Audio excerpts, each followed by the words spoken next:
നമ്പറാണ്. ഇന്നലെ ഇപ്പോൾ ഇത് പൊള്ളാച്ചിയിലുണ്ട് ഇപ്പോൾ. അപ്പൊ അതുകൊണ്ട് ഒരു കാരണവശാൽ നിങ്ങളെ പത്രാസ് കാണിച്ചിട്ടുള്ള മാല ഇട്ട് പോക്ക് വേണ്ടെന്നാ പറയുന്നത്. ഇനി ഇട്ട് പോകുന്നുണ്ടേ നിങ്ങളെ ഇഷ്ടം. വന്ന് പരാതി കൊടുത്തുകഴിഞ്ഞാൽ നമുക്കൊന്നും ആക്ഷൻ എടുക്കാൻ പറ്റില്ല. ഈ നിങ്ങൾക്ക് യാത്രയിൽ ഉപകരിക്കേണ്ട പല കാര്യങ്ങളും റെയിൽവേ ചെയ്തിട്ടുണ്ട്. നിങ്ങൾക്ക് എന്തെങ്കിലും ഒരു ആവശ്യം ഉണ്ടെങ്കിൽ തന്നെ ഇമ്മീഡിയറ്റ് 139 എന്ന് പറഞ്ഞ ടോൾ ഫ്രീ നമ്പർ ഉണ്ട്. കേൾക്കുന്നില്ല ലേഡീസ്? ഇപ്പൊ സ്ത്രീകൾക്കെതിരെയുള്ള പരാതികളൊക്കെ കുറെ കൂടി വരികയാണ്. നഗ്നത പ്രദർശിപ്പിക്കല്, ഫോട്ടോ എടുക്കല്. കഴിഞ്ഞ ആഴ്ച മലബാർ എക്സ്പ്രസിൽ 70 വയസ്സുള്ള ഒരു അമ്മമ്മേനാണ് ഒരു സ്കൂൾ മാഷ് പീഡിപ്പിച്ചത്. ഇവിടെ വെച്ച് തലശ്ശേരി കണ്ടുവന്ന ഒരു ലേഡി പുറത്തെടുത്തിട്ട് അതിനെ അടിക്കുമ്പോഴാണ് നമ്മൾ പിടിച്ചിരിക്കുന്നത്. അപ്പോ അതുകൊണ്ട് പ്രത്യേകം പറയുന്നത്, ഇങ്ങനെ എന്തെങ്കിലും ഒരു സംഭവം ഉണ്ടെങ്കിൽ നിങ്ങൾ വിളിക്കേണ്ട നമ്പറാണ്. ലേഡീസ് പ്രത്യേകം ശ്രദ്ധിക്കുക. ആർക്കെങ്കിലും ഈ കൂടിയിരുന്നോട്ടർക്ക് അറിയാം നമ്പർ അറിയാവാ? ടോൾ ഫ്രീ നമ്പർ ആർക്കെങ്കിലും അറിയാവാ? വളരെ മോശം തോന്നുന്നത്. 130 നമ്മൾ ദിവസവും തലശ്ശേരിന്നോ എല്ലാ സ്റ്റേഷനും ക്ലാസ് എടുത്ത് വെച്ചാൽ വിടുന്ന എല്ലാവരും. 139 എന്ന ടോൾ ഫ്രീ നമ്പറാണ്. ഡൽഹി 139, ഡൽഹിയിലായാലും രാജസ്ഥാനിലായാലും യു പിയിലായാലും ചെന്നൈയിലായാലും തലശ്ശേരിയായാലും മംഗലാപുരത്തായാലും ബാംഗ്ലൂരായാലും എവിടുന്നും ഫ്രീ നമ്പറാണ്. നിങ്ങൾക്ക് ഫ്രീ ആയിട്ട് വിളിക്കുക. എമർജൻസി ആയിട്ട് നമ്മൾ അടുത്ത സ്റ്റേഷനിലേക്ക് എത്തും. പക്ഷേ എങ്കിൽ അനാവശ്യമായിട്ട് എന്റെ ഷൂ പോയി, എന്റെ പഴയ ഡ്രസ്സ് പോയി എന്നിട്ട് ഒരു കാരണവശാലും വിളിക്കാൻ പാടില്ല. പല കുടുംബരും ഇപ്പൊ അങ്ങനെയാണ് പ്രവണതയുള്ളത്. അങ്ങനെ വിളിക്കുന്നുണ്ട്.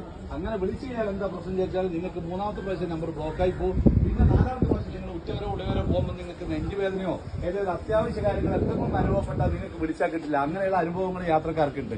അതുകൊണ്ട് റെയിൽവേ ചെയ്യുന്ന നല്ല നല്ല കാര്യങ്ങളൊക്കെ വളരെ നല്ല രീതിയിൽ ഉപയോഗിക്കുക. ഇപ്പം തന്നെ ഇത്രയും കൂടിയിരുന്ന ആളുടെ വണ്ടി വരുന്ന വണ്ടിയുടെ തല കാണുമ്പോൾ തന്നെ നേരെ അങ്ങേ ഭാഗത്ത് പോകും.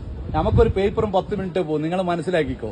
അതായത് നമുക്കൊരു പേപ്പറും 10 മിനിറ്റ്. ഈ പോസ്റ്റ് പട്ടത്തിന്റെ കാര്യങ്ങളൊക്കെ എഴുതലും അത് ബോഡി വീട്ടിൽ കൊണ്ടൊക്കെ ഇല്ലു. വീട്ടിലും കൂടി നമ്മൾ കൊണ്ടുപോയില്ല. അതിലും ബാക്കി ഹോസ്പിറ്റൽ അധികം കൊണ്ടുപോകും. അതുകൊണ്ട് അങ്ങനെയുള്ള മരണം നിങ്ങളെ മക്കളെയും നിങ്ങൾ ക്ഷണിച്ചു വരുത്തണ്ട. തിരിച്ചറിയാൻ പറ്റാത്ത ആർക്കും കാണുന്നുണ്ടെങ്കിൽ ഞാൻ മൊബൈലിൽ കാണിച്ചു തരാം. വളരെ വളരെ ദയനീയമായ സംഭവങ്ങളാണ് ഈ അടുത്ത കാലത്ത് നടന്നുകൊണ്ടിരിക്കുന്നത്. നിങ്ങൾക്ക് ഒറ്റയ്ക്ക് ലേഡീസിനെ യാത്രയാക്കാൻ പലരും പറയും റെയിൽവേയിൽ മക്കളെ ഒറ്റയ്ക്ക് യാത്രയാക്കാൻ പറ്റൂല, അല്ലെങ്കിൽ പേടിയ ഇപ്പൊ ഒരു പേടിക്കേണ്ട ഒരു ആവശ്യമില്ല. നമ്മൾ നിങ്ങളെ പിന്തുടരുന്നുണ്ട്. പിന്നെ നമ്മുടെ ഉദാഹരണത്തിൽ ഇപ്പൊ മംഗലാപുരം എന്ന് പറഞ്ഞാൽ തിരുവനന്തപുരം വരെ വരുന്ന ഒരു യാത്രക്കാരി ഒരാളാണെങ്കിൽ, സിംഗിൾ ലേഡി ആണെങ്കിൽ RPFന്റെ വനിതാ കോൺസ്റ്റബിൾ എല്ലാ സ്റ്റേഷനിലും പോയിട്ട് മേരി സഹേലി എന്ന് പറഞ്ഞ ഒരു പരിപാടിയുണ്ട്. നിങ്ങളെ വന്നിട്ട് എന്തോ പ്രശ്നമുണ്ടോ തിരുവനന്തപുരം എത്തുന്നവരെ നിങ്ങളോട് ചോദിക്കും. ഇങ്ങനെയുള്ള കുറെ നല്ല നല്ല കാര്യങ്ങളൊക്കെ ഉണ്ട്. അതൊക്കെ നിങ്ങൾ ഓർത്തു വെക്കുക. ഒരു ഡോക്ടർ ചെയ്തതാണ് 139ന്റെ അജ്ഞത കൊണ്ട് ചെയ്തു വെച്ചതാണ്. കണ്ണൂരിൽ നിന്ന് കോഴിക്കോട് വരെ പോകേണ്ട ഡോക്ടറാണ്. എടക്കാടുന്ന് കയറിയതാണ്. വൈകുന്നേരത്തെ പാസഞ്ചറിൽ അവൻ നഗ്നത പ്രദർശിപ്പിച്ച് വടകര ഇറങ്ങി. ഡോക്ടർ കോഴിക്കോട് വെച്ചില്ല പരാതി കൊടുത്തത്. ഡോക്ടർ കോഴിക്കോട് വെച്ച് പരാതി കൊടുക്കുമ്പോഴേക്ക് ഇദ്ദേഹം ഇറങ്ങിപ്പോയി. ഇതുവരെ ആളെ പിടിക്കാൻ പറ്റിയില്ല. അതേപോലെ ഇങ്ങനെയുള്ള നല്ല നല്ല കാര്യങ്ങൾക്ക് 139 നമ്പർ ഉപയോഗിക്കുക.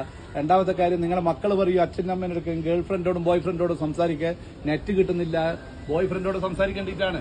അത്ര അത്യാവശ്യമൊന്നുമില്ല. നിങ്ങൾ വിടണ്ട. നിങ്ങളെ വീട്ടിൽ തന്നെ ഇരുത്തിക്കും. അങ്ങനെയുള്ള മരണങ്ങളും നടന്നിട്ടുണ്ട്. നമ്മളെ അനുഭവ സമ്പത്ത് കൊണ്ട് പറയുകയാണ്.